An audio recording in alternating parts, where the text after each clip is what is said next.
cleaner because of them. What was the video store that was that green one? Well, good evening and welcome to Integrated Health 7 o'clock talk. And tonight we're going to talk about the structural integrity node, but we were just discussing Blockbuster, huh? Yeah, I don't know what that one was. And how basically Blockbuster lost its third of its thing because it basically how Blockbuster went out of business. And I guess the last Blockbuster in existence was in Bend, Oregon. It's still there. Is it still going? Yeah, it's an icon. People actually travel there just to see it. Huh. So Bend, Oregon. If you want to go to Blockbusters, Bend, Oregon. Bend, Oregon. Hi, Kath. Well, so we're going to talk about the structural integrity node, and I've been trying to wrap my head around how to actually discuss this and talk to this about to you guys to get you to understand this. The structural integrity talks about everything from skeletal integrity, which is what I do primarily as a chiropractor, and all the way down to the subcellular structure. And since this is a functional medicine talk, I'm going to do a couple minute blurb here on structural integrity for chiropractic, and then we're going to dig into the functional medicine. And so structural integrity for chiropractic, you should have a curve in your neck that is called a lordosis. And so if I look this way, it should go like that. And that same curve should be in your lower back. Those curves actually develop 12 weeks in utero. So if you're told that your curve is not good and you go to an MD that says, oh, hey, that's perfectly normal, it's not. It's common, but once again, it's not normal. Because once those curves develop at 12 weeks in utero and they're supposed to be there. If they're not, then as we do functional tests in the clinic to move your head side to side and do that, and you move too far, well, if you are in an accident, you can damage the nerves, numbness and tingling from the hands, carpal tunnel-like issues. Those things can all occur. And around here, the big thing that hits people is back pain and sciatica. So it goes all the way down into the low back and radiates. Now, let's get into the functional medicine portion of this. And so I'm going to show some slides as to, I can't express the magnitude of how important structural integrity is, because it's the framework that everything fits on. Well, if you don't have a backbone, then you're just a blob. Well, not only that, but if your lipids aren't good in your fats, you don't make cholesterol. And if you don't make cholesterol, you don't make hormones. And if you don't make hormones, you don't feel right. If your cell health is low and you're not getting your vitamin A, D, E, and K, you can't reform the mucus layer in your stomach, and you're going to get leaky gut. If you don't have the structure of the gut, then you develop autoimmune diseases. I mean, this is so interwoven into how and who and what we are. So I thought for a long time and wondered how I was actually going to show this. And I decided on starting with showing you a cell. So this is a eukaryotic cell, and I don't know where this came from. I found it. It was done in the functional medicine thing. This is a microscopic electromicroscopy photograph with stain of a eukaryotic cell. This is not my picture. I am not taking credit for this. But this is also not a model. This is an actual cell. This is an actual cell, all the way down to the mighty mitochondria. But look at this and look at everything that is in there. You got your Golgi apparatus, you got your nucleus, you got your mitochondria, you've got your DNA strand. I mean, it is so incredibly complex. And if we aren't eating good food, and it goes down to those 5 basic things. If you don't have good sleep, and you don't have good nutrition, and you don't have good exercise, and you don't practice stress relieving techniques, and you don't do things like have good company and friends, then these things all go awry. And just look at how amazing that is. I mean, to me, it is, because I used to think of a cell as just this blob that was empty. And there's not an inch of space here that's a vacuole. There's no air in there. It's all something. And I'm not smart enough to know what all of that is. If I find out if I remember and give credit to whoever did the cell, then I'll bring that back in. But let's start to pull back a little bit. So these cells are made of this, and this is the outside. So when you look at this cell, this is what you're looking at on that next slide, this outer membrane. It is a bilipid layer. You have to have 2 sets of fat. And this is what keeps water out. It's what keeps the cell from swelling and exploding. You can tell this is done by Thought Company. And it is absolutely amazing how this works. Something has to stick to this. A receptor has to come up, grab it, and then bring it in. So everything from insulin to anything but an LPS. So you've heard me talk about lipopolysaccharides. Why does this barrier not matter to a lipopolysaccharide? Because a lipopolysaccharide, which is a toxin, can hit this, and because it's a fat, it just slides right on through. And that's how it gets in. And so we're looking at that and saying that basically it gets through into the bloodstream. Here you're looking at bone. These are all cells as well. So you start to get lots and lots of those cells that are specialized, and then they start to make up the bone. So structure is very important, and you have to have the micronutrients to make the structure. This is why we're always talking about a good diet. If you're eating out of boxes and bags and barcodes, you are not getting the vitamins and nutrients and minerals that you need to rebuild these things. And it goes all the way from the micro to the macro.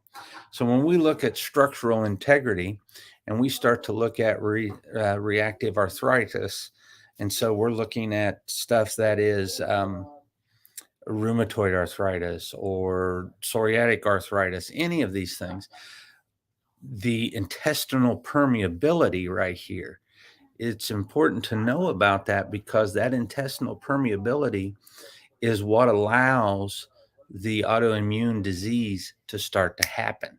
That is one of the 3 things that you have to have a problem with autoimmune diseases.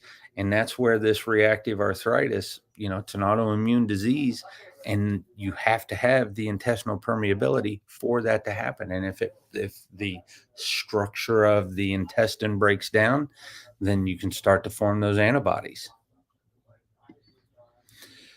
When we look at the cardiometabolic diseases, when you increase BMI and your waist hip ratio goes up and your visceral adipose tissue goes up, this is very important. Why is that? Well, these are all related to increased visceral adipose tissue. And if you have increased body fat and increased visceral fat, those are their own cytokines. They create their own inflammatory markers. And so then you start to look at LPPL82, and this is a marker that tells you that you have plaques in the blood vessels. If you have increased fibrinogen, you have increased clotting factors. This is your calcium artery score and our carotid calcium score. And so if that increases, then you know that the blood vessel loses its integrity. And these are all parts of the structural node. And that's why that is so important. And this is carotid artery medial thickness, the intimal medial thickness. This is the actual thickness of the wall. And so you have to be careful about structural integrity because it's not usually a primary node, but it is an underlying node for all of the other nodes. So usually we'll see structural integrity of the lipids with communication, so with the hormones. And we'll see the structural integrity of the immune system breaking down when we have increased cytokines, so everything's out of balance. And like I said before, structural integrity goes everything from the subcellular membranes to the musculoskeletal structure. And it's one of those things that's so vast and so proliferative that it's hard to,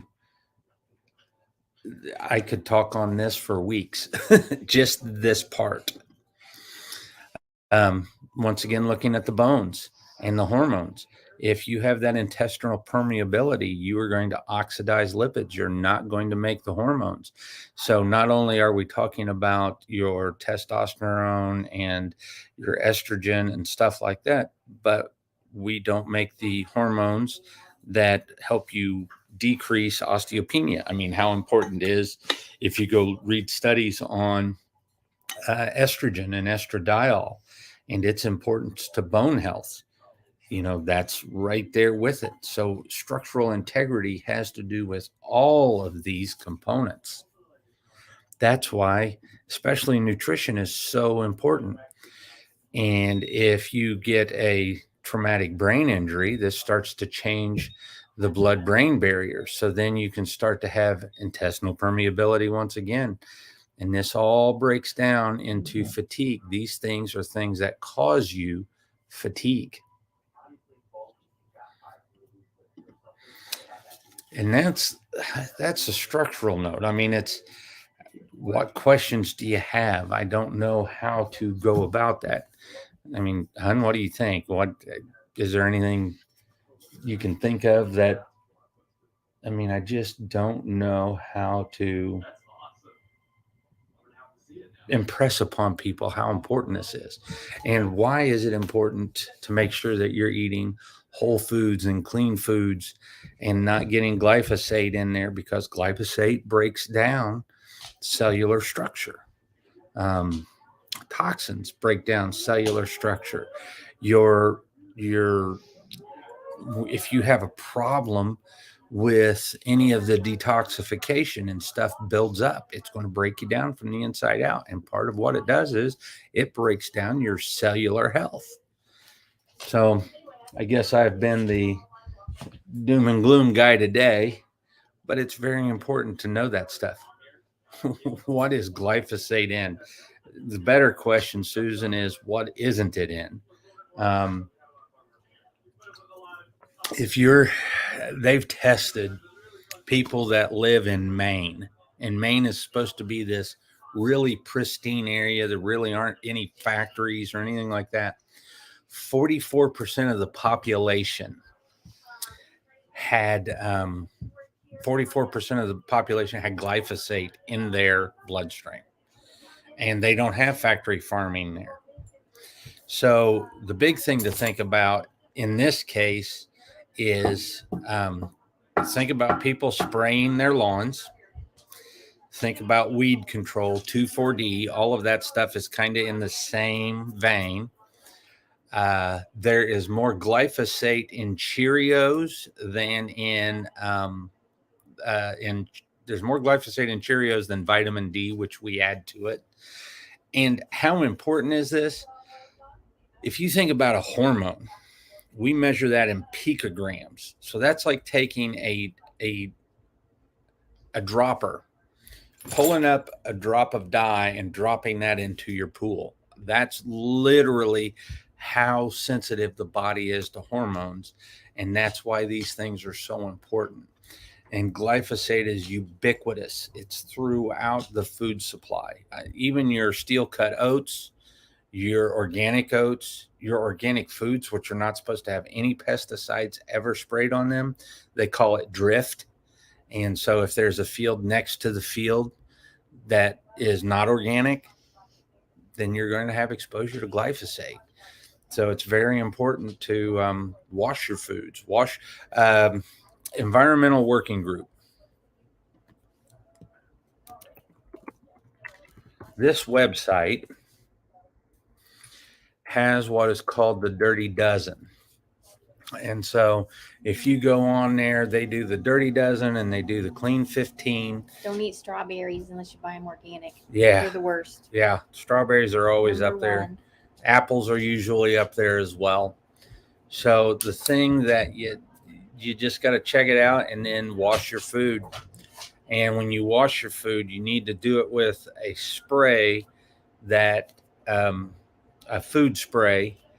I don't know how good the Fit food spray is. You can use if you don't have any of that, you can use organic vinegar. Put like a tablespoon into a bowl of water and soak them. I'm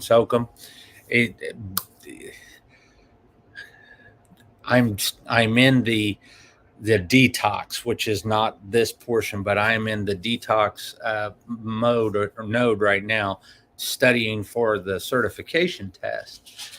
And the first 2 hours of lecturing were just depressing on, there's 2,000 new chemicals introduced into the environment every year. And they're what they call given GRAS status, generally recognized as safe until something goes wrong. And that's the way that we practice in America. So I would say that you need to get in there and really, really pay attention to what can change your lipids, what can change your hormones. And we're talking about the same old culprits around here, sugar, toxins, stress. That's the sad thing, is just being stressed out. It causes a change. So I hope that helps. And if you have questions about this, just let me know. But once again, we're down to that good sources of fat, good sources of protein, good sources of carbohydrates, lots of fiber. Don't cook with trans fats. They oxidize real quickly. Don't cook at high heat if you can avoid it. And that's the structural node. Libby's on a 12-hour fast. She's not happy. Yeah, no, she's ready to eat us. So next week will be another node, and hopefully it'll be a little more upbeat than this, because like I said, this is not typically a primary node. This typically is one of those nodes that's underlying the nodes and pushing the changes and the problems. So you all have a wonderful evening, and we will see you next Thursday.